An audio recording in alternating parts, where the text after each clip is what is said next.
देश की सबसे प्रेस्टिजियस परीक्षा, उसका भी पेपर लीक हो गया। कि ये सरकार पेपर लीक इसलिए करा रही है कि सरकार नौकरी नहीं देना चाहती, रोजगार नहीं देना चाहती, उन नौजवानों का भविष्य नहीं बनने देना चाहती। पिछले 10 सालों की उपलब्धि बस इतनी रही कि एक शिक्षा परीक्षा माफिया का जन्म हुआ। अध्यक्ष महोदय, जिस समय चुनाव में थे और उत्तर प्रदेश में वो हालात देखे हैं कि नौजवान जब भी तैयारी कर करके जाता था और परीक्षा दे करके लौटता था तो उसको पता लगता था कि पेपर लीक हो गया। और उत्तर प्रदेश में केवल एक पेपर लीक नहीं हुआ है, जितनी भी परीक्षाएं हुई हैं सब पेपर लीक हुए हैं। केवल उत्तर प्रदेश ही नहीं, मैं माननीय सांसद की तरफ से सुन रहा था, कई ऐसे प्रदेश हैं जहां पर परीक्षाएं देने तो बच्चे गए लेकिन वहां भी पेपर लीक हो गया।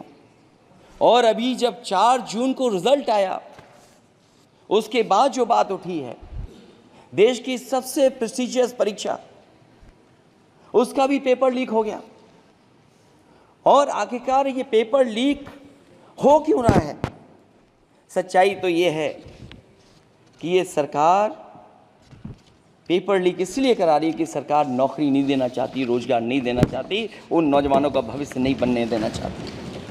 पिछले 10 सालों की उपलब्धि बस इतनी रही है कि एक शिक्षा परीक्षा माफिया का जन्म हुआ है, जिसने तथाकथित अमृतकाल में युवाओं के भविष्य की आशाओं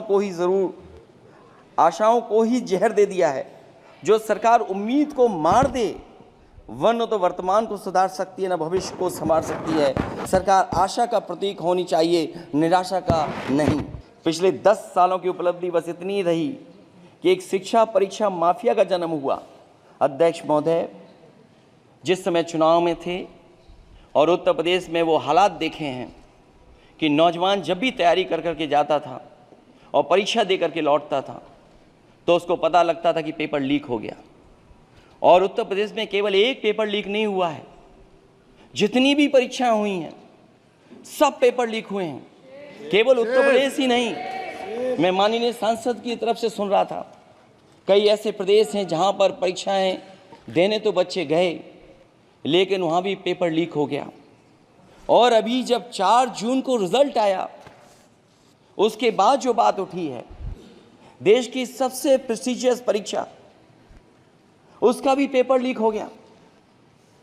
और आखिरकार ये पेपर लीक हो क्यों रहा है? सच्चाई तो ये है कि ये सरकार पेपर लीक इसलिए करा रही है कि सरकार नौकरी नहीं देना चाहती, रोजगार नहीं देना चाहती, उन नौजवानों का भविष्य नहीं बनने देना चाहती। पिछले 10 सालों की उपलब्धि बस इतनी रही है कि एक शिक्षा परीक्षा माफिया का जन्म हुआ है, जिसने तथाकथित अमृतकाल में युवाओं के भविष्य की आशाओं को ही जहर दे दिया है। जो सरकार उम्मीद को मार दे, वह न तो वर्तमान को सुधार सकती है, न भविष्य को संवार सकती है। सरकार आशा का प्रतीक होनी चाहिए, निराशा का नहीं।